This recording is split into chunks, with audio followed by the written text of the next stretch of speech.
Labas rytas, vaikai! Girdėsite rytinę pasaką Marytės aštuntadienis.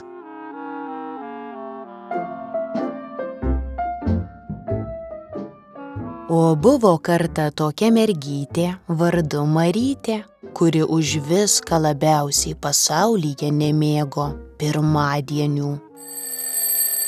Gal todėl, kad žadintuvas sučirkšdavo lygiai 6.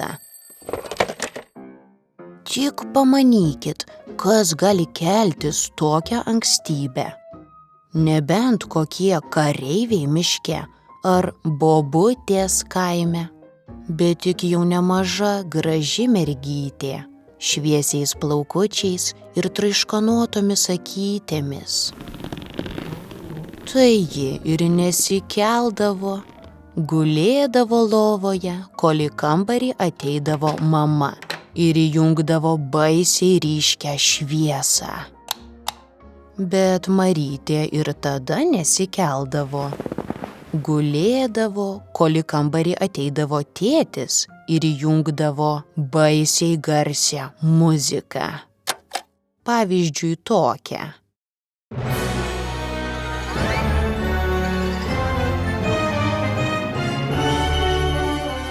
Net ir saldžiausiai knarkianti meška tokio garso ilgai neištvertų. O ką jau kalbėti apie mūsų vargšelę Marytę?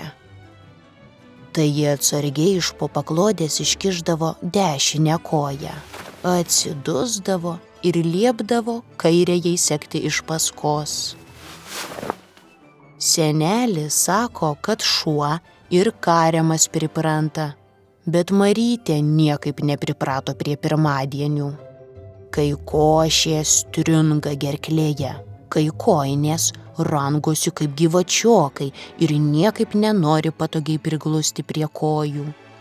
Kai šukos taip peša, tarytum norėtų tau įkąsti, negi galima prie to priprasti.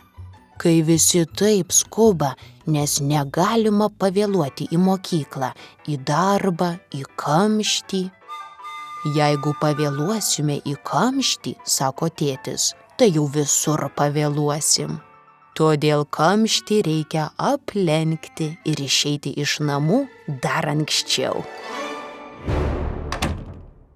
Bet Marytė nieko nenorėjo aplenkti, nebent tik patį pirmadienį. Todėl lietuvių pamokai ir parašė tokį rašinėlį. Mano didžiausia svajonė aštuntadienis. Savaitė turi 7 dienas, nes taip sugalvojo Mėnulio nykštukai.